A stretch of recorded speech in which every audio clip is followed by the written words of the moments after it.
Alors, bonjour Martine Ouellette, bienvenue sur le plateau d'LVA TV, notre nouvelle télé web qui est dépendante en fait de La Vie agricole, qui est la filiale de La Vie agricole, journal que vous connaissez, que vous devez recevoir à l'Assemblée nationale. Oui, ça fait plaisir d'être avec vous aujourd'hui. Merci.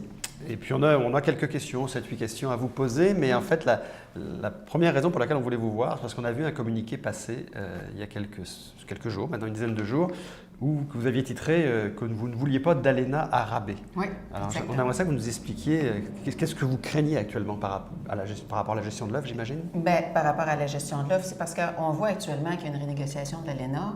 On voit qu'il y a un rapport de force qui est complètement débalancé entre Donald Trump qui demande la Lune et Justin Trudeau qui ose à peine parler, qui ose à peine rien demander et qui dit quasiment s'il vous plaît, est-ce que vous pouvez, est-ce que vous seriez assez gentil de...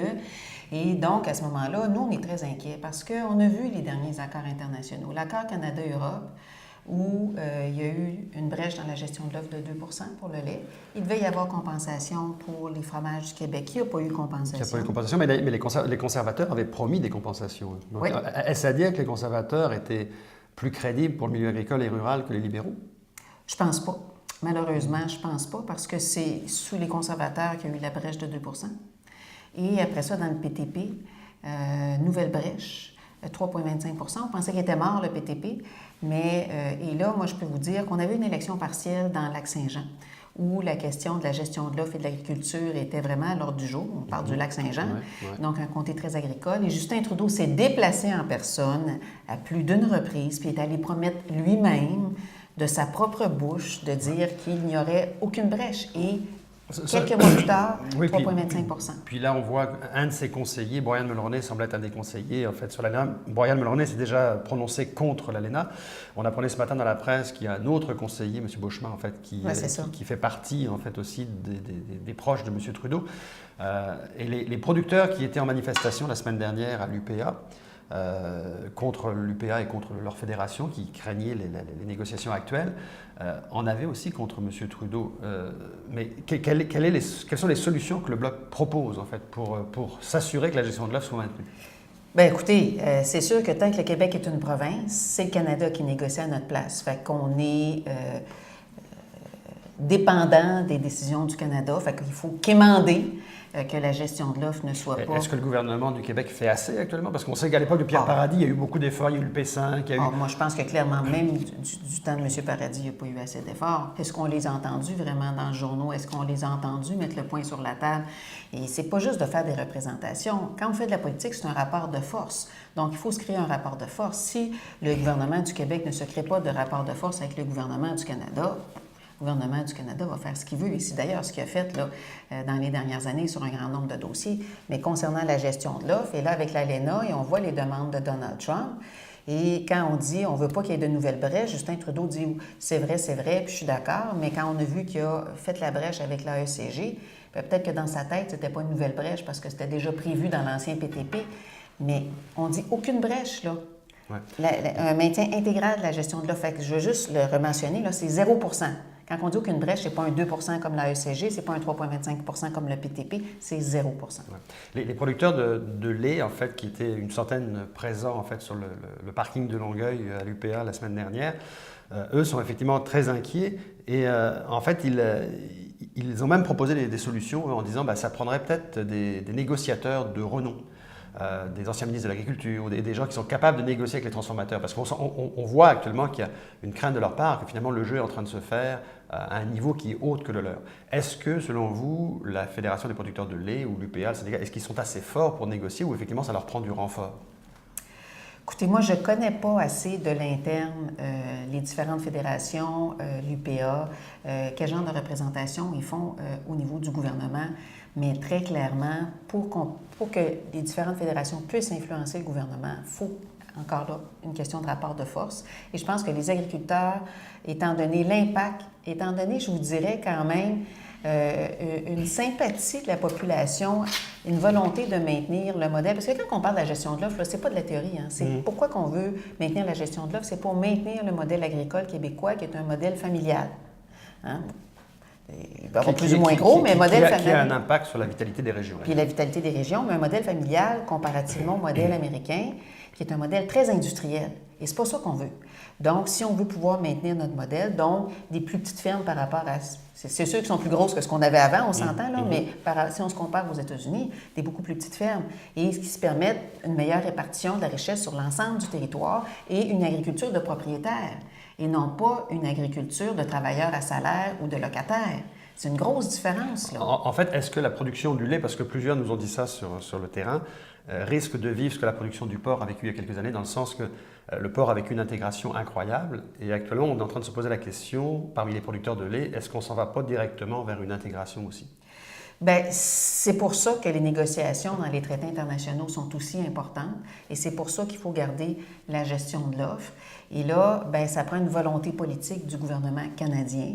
Et pour ça, bien, c'est sûr qu'il faut mettre de la pression. Il faut mettre beaucoup de pression. Et nous, au Bloc québécois, on est allé jusqu'à dire, parce qu'on est convaincus de ça, qu'on ne veut pas un ALENA à rabais. Parce que si ce n'est pas l'ALENA qui s'applique, bien, il y a toujours la Ligue. On ne tombe pas dans le vide, là. Il faut juste se dire, parce que des fois, les gens disent « Ah, c'est bien épouvantable, puis ça nous prend absolument l'ALENA, sinon ça va être la fin du monde. » C'est pas vrai. Parce que c'est sûr que si on pense comme ça, bien, on va tout céder. Donc, c'est pas vrai qu'on va... Et il y a la Ligue qui était là, l'accord de libre-échange avec les États-Unis qui... Vous disiez tout à l'heure, pas forcément connaître les détails en fait, des fédérations ou des rapports de l'UPA versus le gouvernement ou autre, mais il reste que vous êtes élu à Québec et vous êtes élu à Ottawa. Donc vous êtes élu dans les deux. Je ne suis pas élu à Ottawa. Non, vous n'êtes pas élu, mais vous êtes... Non, vous n'êtes pas élu à Ottawa, mais vous êtes... une élue à Québec, je suis chef du Bloc québécois, mais je ne siège pas. Il faut quand même faire la différence parce que des fois, les gens sont bien mêlés, pensent que j'ai 2 salaires, j'ai un seul salaire. Non, vous avez un seul salaire, mais il reste que vous opérez, on va dire, dans les 2 assemblées nationales, sur les 2 parlements. Et en fait, on voudrait quand même savoir comment vous percevez, les systèmes sont différents au fédéral et au provincial, même dans le système syndical agricole. Vous savez qu'il y a un débat au Québec à savoir si le monopole doit durer ou s'il faut donner de la place aux plus petits, comme l'Union paysanne ou à d'autres représentants. Vous, votre perception, est-ce que ça marche mieux avec plusieurs syndicats dans d'autres provinces ou c'est mieux comme ça, comme l'opération du Québec avec le monopole? Écoutez, ce débat-là, j'ai eu l'occasion de le regarder un petit peu là, lors des courses à la chefferie.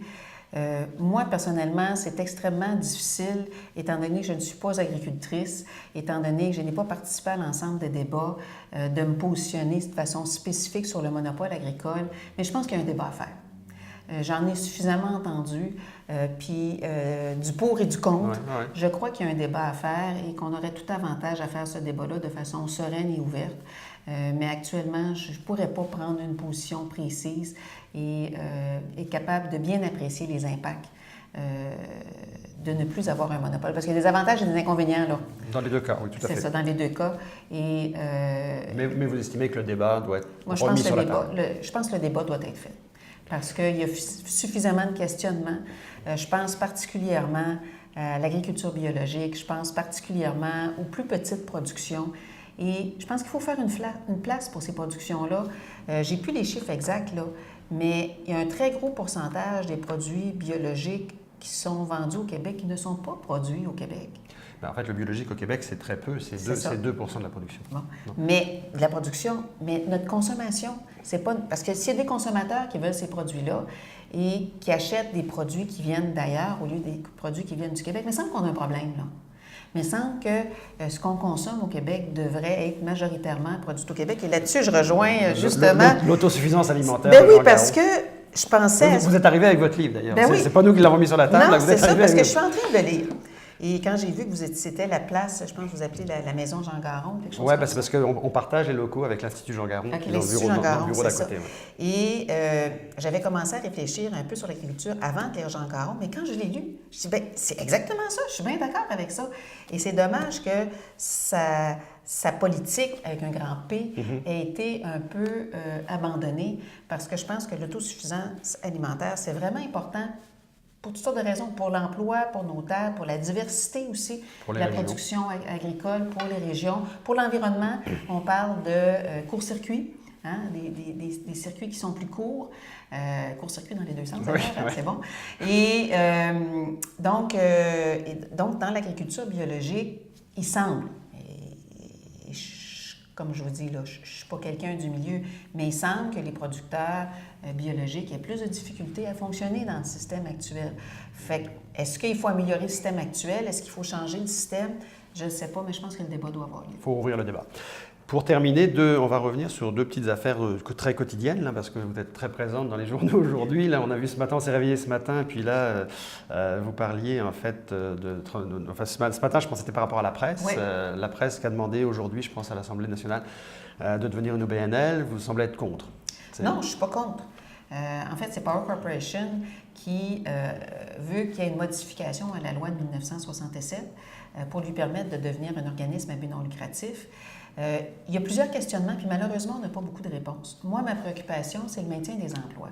Parce qu'ils ont beau dire qu'à l'époque, c'était pour garder la propriété québécoise, mais c'était aussi pour les emplois. Donc, actuellement, dans ce qui est déposé par la presse, ils nous demandent de croire les yeux fermés.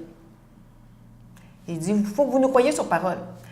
Allez voir n'importe quel investisseur avec un beau projet, puis jamais ils vont vous dire, ben oui, on veut voir les chiffres, on veut voir vos états financiers, on veut voir votre plan d'affaires.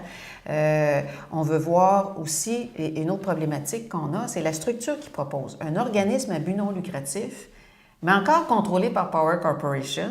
Puis on peut tout se dire, Power Corporation fait 52 milliards. Je parle de milliards, 52 milliards. Le gouvernement du Québec a des revenus du Québec, il y a aussi des revenus du Canada, mais des revenus du Québec d'environ 75-80 milliards. Là. 52 milliards. Est-ce que ça ouvrirait la porte à ce que d'autres médias réclament aussi des subsides en fait, du gouvernement? Bien, en fait, ils font ça, puis là, c'est le transparlementarisme qui est très intéressant. Ça, c'est le gouvernement du Québec. Mais ils font ça pour aller chercher un crédit d'impôt qui a été mis dans le budget de Justin Trudeau. On se demande d'ailleurs s'ils l'ont su avant ou pas. La question se pose.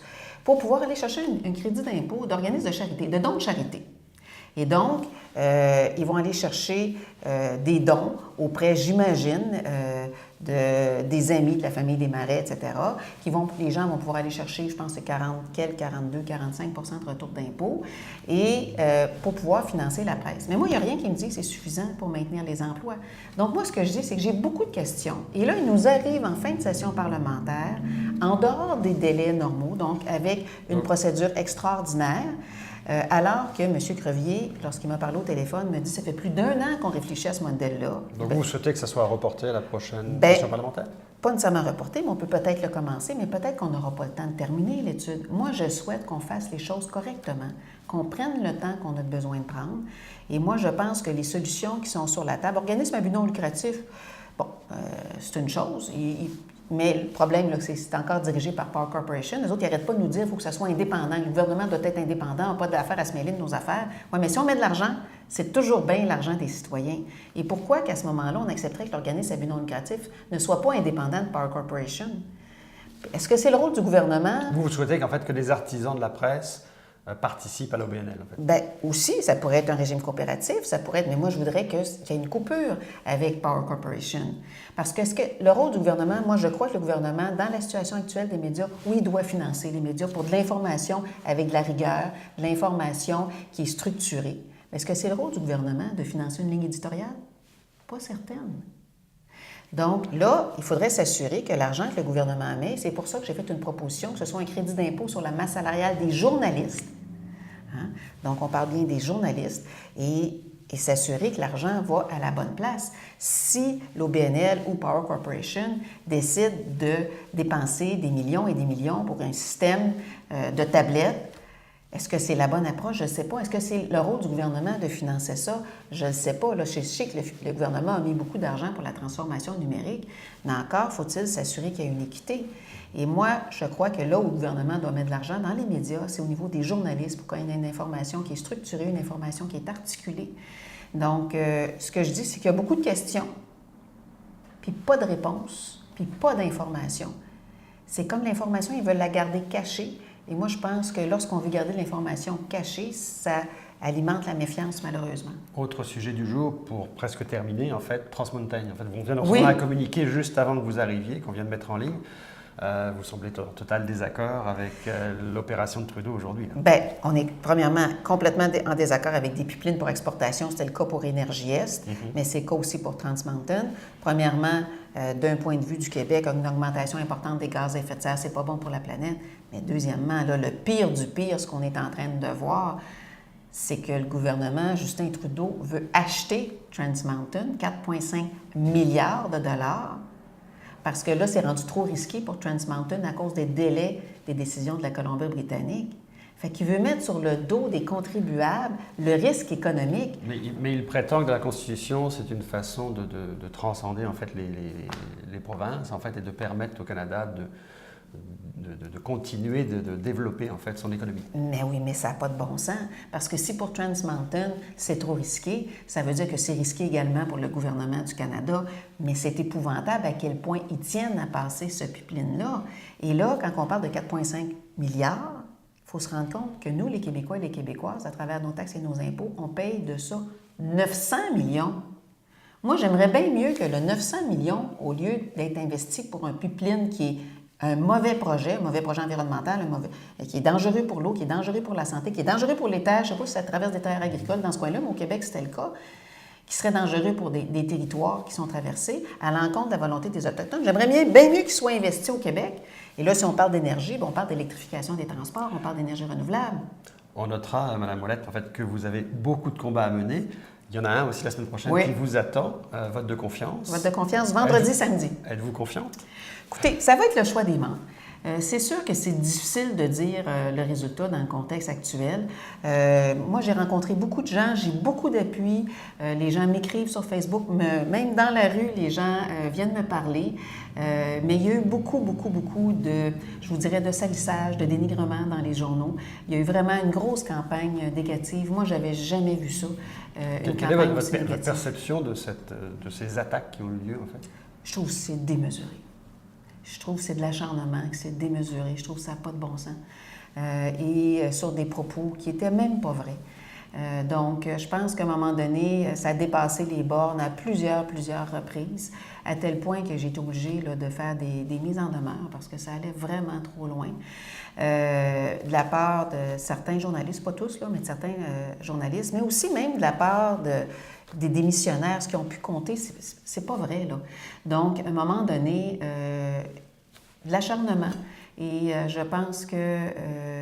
et c'est pour ça qu'on a décidé, malheureusement, les démissionnaires qui n'ont pas respecté la démocratie interne du parti, qui n'ont pas accepté le choix des membres en 2014 de faire de la promotion de l'indépendance sur toutes les tribunes, à toutes les occasions. C'est l'article 1 du programme. Ils ne veulent pas le mettre en application. On a un problème à l'interne.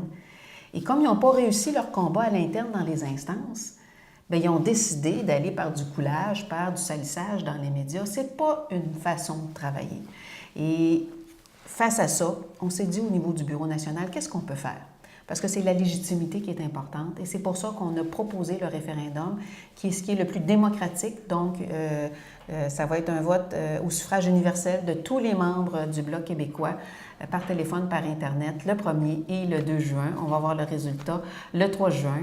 Et j'espère pouvoir compter sur l'appui, avoir un oui-oui, parce que vous savez, il y a deux questions, un oui-oui, pour pouvoir continuer le travail que je fais là, avec le Bloc québécois. Alors, si vous êtes encore à la tête du Bloc québécois dans quelques jours, et vous serez sûrement de toute façon député péquiste, vous présentez-vous Non, parce que là, moi, je suis devenue députée indépendante, donc j'avais déjà annoncé que je ne renouvellerais pas mon mandat.